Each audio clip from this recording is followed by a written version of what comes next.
Guys, welcome back to my channel. তো কেমন আছো ভাই গাইস? আজকের ভিডিওতে কিন্তু তোমরা অনেক কিছু দেখতে পাবে। এই যে দিব্যার দুষ্টুমির থেকে ধরে দিব্যার মার দুষ্টুমি, প্লাস অনেক কিছু রান্নাবান্না, খাবার দাবার, অনেক কিছু। তো ফার্স্টেই তোমাদের বলি, জায়গাটা একটু অন্যরকম লাগছে বলে বলছি ভিডিওতে, কারণ আমরা না আমাদের আগে যে ফ্ল্যাটটা ছিলাম ওটা কিন্তু চেঞ্জ করেছি, কারণ ওটা খুব ছোট ছিল আমাদের জন্য, মানে খুব অ্যাডজাস্ট করাটা প্রবলেম হয়ে যাচ্ছে। তো তারপর আমরা চেঞ্জ করে ফেলি। আর এখনের ফ্ল্যাটটা কিন্তু বেশ বড়সড়, ওটার মধ্যে আমাদের কিন্তু খুব ভালোভাবে হয়ে গেছে, আমাদের মানে থাকতে খুব সুবিধে হচ্ছে সত্যি কথা বলতে। তো ফার্স্ট তোমাদের দেখাই, তো এখানে সকালটা শুরু হয়েছে চা দিয়ে। তো এই যে সকাল চা বলছি, এই আজকে 2-3 দিন হলো জানো আমরা ভালো করে চা খাচ্ছি না, কারণ চা আমার বর আমাকে খেতেই দিচ্ছে না, বলছে আমি তো এমনিতেই এত বেশি ফুলে গেছি যে চা খাওয়া নাকি আমাদের একদমই ঠিক নয়। কিন্তু আজকে জাস্ট শালি বলেছে বলে শালির জন্য কিন্তু, ওনার শালির জন্য কিন্তু উনি চায়ের জিনিসগুলো এনেছে, তো বোন খাচ্ছে বলে আমিও পেয়ে গেছি চা খাওয়ার চান্স।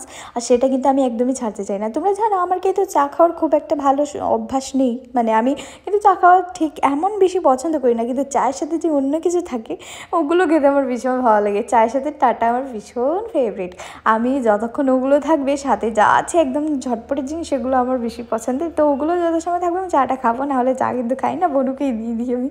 তো এদিকটা দেখো আজকে সকালে চা খেয়ে তো আমি ভীষণ হ্যাপি। এদিকে দিব্যের বাপ্পা একদমই চা খাচ্ছে না, ও চা ছেড়ে দিয়েছে বলতে পারো। আমি তেমন চা খাই না, বাট বললাম না চায়ের সাথে অন্য কিছু হলে খেতে খুব ইচ্ছে করে। তো তারপরে এদিকে চায়ের নেতানো বিস্কুটটা ওকে খাইয়ে দেওয়ার চেষ্টা করছিলাম, সেটা নিয়ে আবার কী বাড়াবাড়ি জানো। পরে আমি ওকে একটুখানি বুঝিয়ে খাইয়ে দিয়েছি। আমার এসব করতে দিব্যের পাপার সাথে বেশ ভালো লাগে, জানি না তোমরা এই জিনিসগুলো কেমনভাবে নাও, বাট আমার ওর সাথে সারা দিনটাই মজা করতে বেশ ভালো লাগে।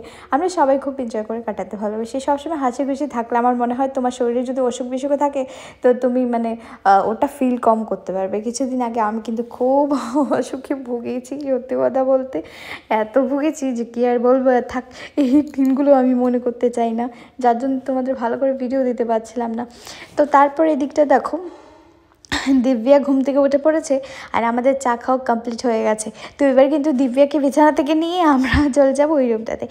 তো গাইস তোমাদের খুব জলদি কিন্তু আমি একটা রুম টুর দেবো, ঠিক আছে? যেখানটায় আছি ওখানটার কিন্তু দেবো, কারণ এখনও ঘরগুলো বেশ বড় বড়। 2টো বেডরুম আছে, 2টো হলের মতো আছে, একটা কিচেন আছে, 2টো বাথরুম আছে, একটা ব্যালকনি আছে। তো সব মিলিয়ে আমি পরে দেখাবো তোমাদের একটা দিন সময় করে। তা আজকে তোমরা জাস্ট এগুলো দেখো যে আমরা ঠিক কী করছি নতুন একটা জায়গায় এসে। আর নতুন জায়গা কেন বলছি, আগে যেখানটা ছিলাম ওখান থেকে একটুখানি দূরে আর কি। তো তারপরে এই দিকটা দেখো, দিব্যা যেহেতু ঘুম থেকে উঠে গেছে, ঘুম থেকে উঠে এইখানটায় দোলনা লাগানোর পর পর দিব্যার খুব ইচ্ছে করছে। এই মানে কদিন হয়েছে আমরা এসেছি, তো সব দিন তো আর ব্লগ বানানো হচ্ছে না, তো তোমাদের সাথে শেয়ার করা হলো না। যেদিন থেকে এই দোলনাটা এখানে লাগিয়েছি তারপর কিন্তু দিব্যা একা একা এসে কিন্তু এখানটায় চলে যাচ্ছে। এমনিতে সবসময় আমরা দিব্যার সাথে সাথে থাকি বলে ওর চোখে মানে নজর রাখা হয়, কিন্তু জাস্ট চোখ নজর এড়িয়েছো তো দিব্যা কিন্তু চলে আসে এইভাবে বাইরেই। তো তারপরে এই দেখো দোল খেতে ওর ভীষণ ভালো লাগে, ঘুম থেকে উঠেই দোল খাওয়া শুরু। একটু দোল খাওয়াচ্ছিলাম ওকে, আর আমি আর বোন দুজন মিলে বেশ গল্প করছিলাম। জানো আমরা যখন কাজ করতে শুরু করি তখন এত তাড়াতাড়ি হুড়ুহুড়ি করি না, কারণ আমাদের গল্প করতে করতে অনেকটা লেট হয়ে যায়, যার জন্য আমি সবসময় আমরা মানে দুজনকে বকাবকি করি, মানে আমি আর বোন আমাদের গল্প করতে করতে অনেকটা সময় চলে যায়, তারপর দেখবে সব কাজ একদম হুড়ুহুড়ির মধ্যে শেষ করতে চাই। এটা আমাদের সবথেকে বড় একটা দোষ, যেটা আমি বলতে পারি। তাই দেখো সকাল থেকে 2 বোন মিলে গল্প করছি, হাসি ঠাট্টা করছি, মজা করছি, যে কাজ যে আরও অনেক কিছু আছে সেটা করতে হবে সেটা আমাদের মাথায়ই নেই। যাই হোক, এদিকটা দিব্যা যেহেতু ঘুম থেকে উঠে গেছে, এবার দিব্যের খাবার টাবার বানানোর পালা। আগে বলে রাখি দিব্যের খাবারটা কিন্তু চা বানানোর সময় অলরেডি আমি বানিয়ে নিয়েছি, কারণ আমি জানি আমি চাটা বানাবো, কমপ্লিট করতে করতে দিব্যা ঘুম থেকে উঠেই যাবে। তো ওর খাবারটা আগে বানিয়ে নিয়েছি, আর তারপর কিন্তু আমরা বসে আরামসে চাটা খেলাম। তারপর দিব্যা উঠে ফেললো ঘুম থেকে। এবার বাকি রইলো যে দুপুরের রান্নাবান্না, আর দুপুরের কিন্তু আজকে দিব্যার বাবা মাছ এনেছে লাঞ্চের জন্য। তো আমি তোমাদের দেখাবো আজকে আমি মাছ দিয়ে কিন্তু ওই যে মাছের তেলের ভাজিটা যেটা হয় মাছের তেল, ওটা খেতে আমার এত ভালো লাগে, আমি অনেকবার ওটা শর্টসে তোমাদের দেখিয়েছি। আজকে ভাবলাম চলো তোমাদের সাথে একটু রেসিপিটা শেয়ার করা যাক। তো এদিকে যে ডাব্বাটা ছিল ওটার ভিতরে কিন্তু বিস্কুটগুলো জাগা হচ্ছিল না, তো বোনকে বললাম অন্য একটা কিছু নিয়ে যাও, ওটার মধ্যে ঢেলে রাখা যাক। তারপর এদিকে দিব্যার মনে হলো যে না, সকাল হয়েছে যখন, ঘুম থেকে বিছানা থেকে নেমে আমি অনেকটা দোল খেয়ে নিয়েছি, এবার আমার নামা যাক। এই যে আমার মেয়েটা পুরো আমার মতো হয়েছে, এত কুড়ে যে কি বলবো। বিছানা থেকে আমিও যখন উঠি না, আমার মনে হয় আমি 10 মিনিট আগে একটু অ্যালার্মটা লাগিয়ে নিই, কারণ 10 মিনিট আমি আবার একটুখানি গড়াগড়ি খাবো, ঠিক আছে। সবসময় আমি এমনটাই করি, যখনই ঘুম ভাঙবে আরও 10 মিনিট কিন্তু আমাকে বিছানায় থাকতেই হয়। তারপর দেখো এদিকটা চলে এলাম, এসে কিন্তু দিব্যার যে খাবারটা আমি বানিয়েছি সেটা কিন্তু এইভাবে বাটি দিয়ে থেতলে নিচ্ছি। আর এরমটা করে খাওয়াতে তোমরা সবাই বলেছো, তো তার জন্য এরম করে খাওয়ানোর ট্রাই করছি। আর ঠাকুরের আশীর্বাদে ও কিন্তু এরমটা খুব কষ্ট করেই খাচ্ছে, ঠিক আছে। যাই হোক, আমি সব থেকে বেশি আমার মানে ও যে গ্রাইন্ড করা খাবারটা চেয়েছে সেটা নিয়ে যে ভীষণ হ্যাপি, কি খুশি আমি, সেটা তোমাদের বলে বোঝাতে পারবো না। তোমরা অনেকবারই আমাকে অনেক কিছু বলেছে যে এরম খাইও না, কিন্তু কি করব, অনেক প্রবলেমে পড়ে কিন্তু ওকে খাওয়াতে হচ্ছিলো। তো খুব কষ্ট করে আমি এটা ছাড়িয়েছি। তোমরা প্লিজ গ্রাইন্ড করা খাবার বাচ্চাদের খাইও না, যারা খাওয়াচ্ছে তাদেরকে আমি বলছি, ওটা ওদের অভ্যাস পুরো খারাপ হয়ে যায়। যারা নতুন আছো, যারা আমার ভিডিওস দেখছো, তাদেরকে বললাম, কারণ আমি এক্সপিরিয়েন্স নিয়ে বলছি আর কি। তো তারপরে দিকটা দেখো, বোন কিন্তু সোনাকে মুখটুক ধুয়ে নিয়েছে। সকালে উঠে কিন্তু মুখ ধোয়া হয়নি, দেখতে পাচ্ছ একটুখানি দোল খাওয়া হয়েছে, তারপরে কিন্তু এবার মুখ ধোয়া আছে, এবার সকালের খাবারটা খাওয়া হবে।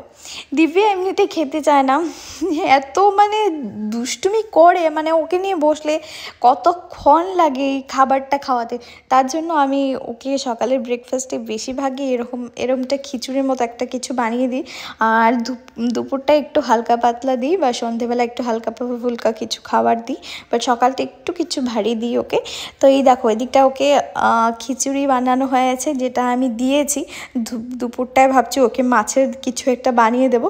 তো আজকে না আমি কিন্তু দিব্যের খাবারটা যেটা রেসিপি ওটা শেয়ার করবো না, ওটা আমি কালকের ব্লগে তোমাদের সাথে শেয়ার করবো, ঠিক আছে। আজকে তোমরা জাস্ট দেখে নাও যে দিব্যা ঠিক কেমনটা করে দুষ্টুমি খাওয়ার সময়। এই দুষ্টুমি নিয়ে যে আমরা কি টেনশনে আছি তোমাদের কি বলবো, খাওয়াতে এত সময় লাগে। আর আমি হলে তো ওকে অনেক বকাবকি করে, বোন হয় মানে বোন কিন্তু সোনাকে একদমই বকাবকি করে না, খুবই শান্তশিষ্টভাবে খাওয়ায়। আমার বর্তা আমাদের এমনভাবে তাকিয়ে থাকে, তোমাদের কি বলবো, মানে আমি যখনই খাওয়াতে যাই তখন দিব্যা এত জেদ করে। তোমাদের কাকার সাথে এমনটা হয় আমাকে কমেন্ট করে জানিও, মায়েদের সাথে কি ঠিক এমনই হয়। তো তারপর দেখো এদিকটা বসে গেছে কিন্তু আমি সবগুলো মাছ তরি কাটি, সব কিছু কাটাকুটি করতে, আর এদিকে দিব্যা কিন্তু বাইরে সব কিছু দেখছিল। ওর কিন্তু বাইরে এই জায়গাটা এসে কিন্তু বেশ ভালো লাগছে, আমার মনে হচ্ছে বাইরে যাচ্ছে, বাইরের আবহাওয়া দেখতে বাচ্চাদের বেশ ভালোই লাগে। শুধু বাচ্চাদের কেন বলবো, বড়োদেরও খুব ভালো লাগে। এই ঘরবন্ধ জীবনটা কার ভালো লাগে বলো। তারপরে এই দিকটা দেখো, আজকে কিন্তু দেবের পাপা রুই মাছ এনেছিল, যেটা দিয়ে আমি ফুলকপি দিয়ে ঝোল বানাবো বলে। আর এই দিকটা ফুলকপিগুলো সব কেটে ফেলেছি, আর তারপর টমেটো নিয়েছি, আর মাছের তেলটা বানাবো, বাস এইটুকু বানাবো ভাবছিলাম। তারপর হঠাৎ একটা টুইস্ট আছে, সেটা আমি ভিডিওর মধ্যে তোমাদের বলছি, আস্তে আস্তে তোমরা ফুল ভিডিওটা জাস্ট দেখো। এই দেখো উনি এত দুষ্টু হয়েছে, খাবার দাবার খেয়ে এত দুষ্টুমি করে খাবারটা খাওয়ানো হয়েছে, খাবার খাচ্ছিল না, এদিকটা বাইরে কিন্তু এইসব নোংরা এসে ধরছে, হাত দিয়ে দিয়ে মুখে দিচ্ছে, দেখতে পাচ্ছ কি দুষ্টু রে বাবা। তো তারপর এদিকে দেখো সব কিছু কাটাকুটি করে নিয়ে চলে এলাম, আর বোন কিন্তু শুরু করে দিয়েছে ওর মোছামুছি। আরে বাপরে বাপ, ও এত মুছতে পারে না, কি বলবো, ওটা কি কিসের প্রবলেম বলে জানি না। একটা জায়গায় মুছলে আবার একটু পাড়া দিয়ে দিলে আবার মুছবে, আমি এসব করতে পারি না গো। সত্যি কথা বলতে তোমরা যদি আমাকে এই বিষয় নিয়ে একটু নাক ছিটকাও আমার কোনো অসুবিধা নেই, ঠিক আছে, কিন্তু বোনের জন্য আর পারি না, ও এত মুছতে ভালোবাসে, সব কিছু চোখ করবে একবারে। তো তারপর এদিকে কিন্তু সোনা দেখতে পাচ্ছ এখানটায় বসে পড়েছে, সবগুলো এই চিরুনিগুলো নিয়ে বসেছে, আর এদিকে বোন কিন্তু মোছা স্টার্ট করছে। এই দিকটা যখন পিছে ঘুরে যদি একবার সোনাকে এইভাবে দেখে নিয়েছে পেছনে ঘুরে, তাহলে কিন্তু আমার আর মানে থাকবে না, আমাকে বকে একদম অবস্থা খারাপ করে দেবে, ঠিক আছে। এখন কেন বসছে, আমি এই জায়গাটা মুছছি, কেন বসছে, ওই জায়গাটা নোংরা, ও কেন বসবে, তুই এসে ধরবি না, দেখবি না, এটা না সেটা না। তো তারপরে দিকটা দেখো আমার মাছ ফাছ ধোয়া হয়ে গেছে অনেকটা সময় ধরে আমি কিন্তু মাছগুলো ধুয়েছি। মাছ এত ধুয়েছি যে মাছগুলো সাদা হয়ে গেছে।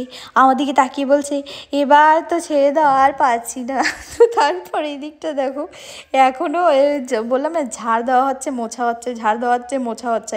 এই ঝাড় দিতে দিতে আর মুছতে মুছতে আর বুঝতে পারছো মানে যেহেতু আবার নতুন করে শিফট হয়েছে অন্য একটা জায়গার মধ্যে, তো এখানটায় একটুখানি নোংরা একটু বেশিই হবে।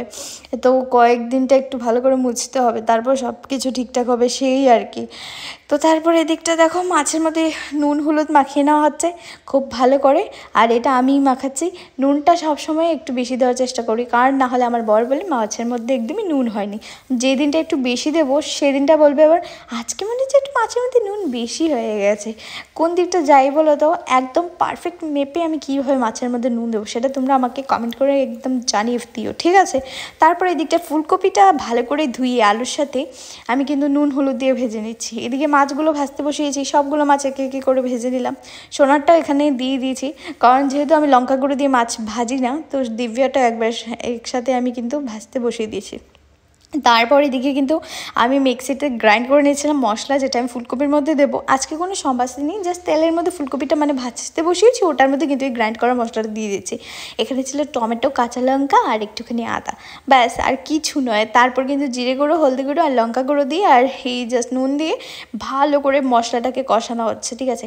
মশলাটা ভালো করে কষাবো আর এটার মধ্যে ঝোল মানে গরম জল দিয়ে দেবো, ব্যাস আর কিছু দিতে হবে না। ফুলকপির তরকারি তোমাদের দারুণ হয়ে যাবে। মাছ যদি ভালো হয় তরকারি ভালো হতে বাধ্য। হ্যাঁ, এটা বলছি না যে যেমন খুশি তেমন করে রানলেই ভালো হয়ে যাবে, বাট মাছ ভালো হলে তরকারি কিন্তু ভালো হয়ই, আমি এটা দেখেছি। আর আজকের মাছটা বেশ তাজা ছিল। জানো আমার বর এসে কী বলেছিল, এটা আজকেরটা মানে খুব বেশি করে এত বেশি নোট ছিল যে ওর জামাই টামাই পড়ে গেছে, ও এসে ওটা কিন্তু চেঞ্জও করেছে কাপড়টা। তো তারপর গিয়ে আমার মনে হলো যে ফ্রিজ থেকে একটু চিকেন ছিল কাল রেখেছিলাম, ওটা বের করে একটু কিছু বানিয়ে নিই। তো চিকেনগুলো খুব ছোট ছোট ছোট ছোট ছোট ছোট করে কেটেছি। ছোট ছোট করে কাটার পর মনে হলো এখন খেয়ে কী করবো, সন্ধ্যাবেলা ওটা দিয়ে কিছু একটা বানাবো, রেখে দিই। দুপুরে তো আজকে মাছের তেল দিয়ে আমি সব ভাত খেয়ে নেবো। চিকেনটা যদি এখন বানাই খুব বড্ড বেশি ভুল হয়ে যাবে। আর ফুলকপির তরকারি তো এদের দুজনেরই ফেভারিট, বোন বলো আর দিব্যের পাপা দুজনেরই কিন্তু খুবই বেশি ভালো লাগে। তো ওদের জন্য ফুলকপির তরকারি আর আমার জন্য সেই মাছের তেল, ব্যাস আর কিছুই লাগবে না, এখানেই হাউসফুল হয়ে যাবে।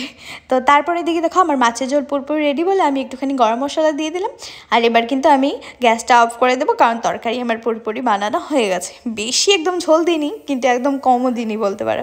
তো তারপরে দিকটা কিন্তু মাছের তেলগুলো সবগুলো একে একে মানে টুকরো টুকরো করে নিয়েছিলাম, ওগুলো আমি দাদি কেটেছি, খুব ভালো করে কেটেছি, ভালো করে ধুয়ে তারপর কেটে তারপর কিন্তু যে মাছ ভেজেছিলাম ওই কড়াইটার মধ্যে কিন্তু আমি দিয়ে দিয়েছি। আর এখানে কিছু দিতে হবে না, মানে দিতে হবে মানে ওখানটায় আর তেল দিতে হবে না, মাছের তেল যেহেতু নিজে থেকে নিজে কিন্তু ভাজা ভাজা হয়ে যাবে। এটার মধ্যে শুধু আমি কাঁচা লঙ্কা আর পেঁয়াজ কুচি দিয়েছি আর একটুখানি হলুদ নুন দিয়েছি, আর কিচ্ছু দিতে হয়নি। এত টেস্টি লাগে না গরম ভাতের সাথে, তোমাদের কি বলবো। আচ্ছা, বাঁধাকপির ঘন্ট যেটা বানিয়েছি ওটা আমি স্কিপ করে গেছি, ওটা কিছু নয়, আলু দিয়ে আর কাঁচা লঙ্কা দিয়ে বেশ ঝাল ঝাল করে বানিয়েছিলাম। তো এই ছিল আজকে দুপুরের খাবার। তো তোমাদের কেমন লাগলো আজকের ভিডিওটা আমাকে কমেন্ট করে জানাতে একদমই ভুলো না। আর প্লিজ তোমরা কেমন কেমন ভিডিও দেখতে চাও এখন আমাকে তোমরা কমেন্ট করে জানিও, এখন থেকে রেগুলার ভিডিও আসতে চলেছে। তো এই দেখো এইদিকে মাছের মুড়ো নিয়ে আমি বসে পড়েছি, আর বনে যাই না মাছের মুড়ো খেতে যে কী অসুবিধা। সত্যি কথা বলতে আমার মাছ খেতে এখন বেশ ভালোই লাগে, আগে একদমই মাছ খেতে পারতাম না। আর আমার বোনও এই দেখো একদমই মাছ খেতে ভালোবাসে না। তো গাইস আজকের ভিডিওটা এইটুকু থাক, তোমাদের সাথে দেখা হচ্ছে আবার নতুন ভিডিওর সাথে। ততক্ষণ তোমরা জানাও আমাকে কমেন্ট করে যে তোমাদের এগুলোর মধ্যে কোনটা বেশ ফেভারিট, কোনটা তোমাদের খুব বেশি ভালো লাগে খেতে। বোনের তো ফুলকপির তরকারিটা মাছ না হলে ওর আরও বেশি করে ভালো হয়, শুধু ফুলকপি দিয়েই খাবে আলু দিয়ে। আমি বকে বকে যা মাছ একটুখানি খাওয়া ওকে শিখিয়েছি, আগে তো আরও মাছ খেতে চাইতো না, আর এখন চিকেনটা একটু কম খেতে চায়, কিন্তু মাছটাও কিন্তু একদমই খেতে চায় না, অল্প অল্প দিই ওকে তবু। তো চলো আজকের মতো আমি ভিডিওটা এখানে শেষ করব। এদিকটা দিব্যার পাপা দিব্যাকে দেখতে ব্যস্ত, আর আমরা দু বোন মিলে বসে বসে খেয়ে নিচ্ছি। এটা তোমরা একদমই ভেবো না, দিব্যার পাপা এদিকে অন্য একটা কাজ করছিল, অনেকটা বেলা হয়ে গেছিলো, খুব খিদে পেয়েছিল, তার জন্য কিন্তু দু বোন বলে বসে গেছি। টাটা গাইস, লাভ ইউ সবাইকে, বাই।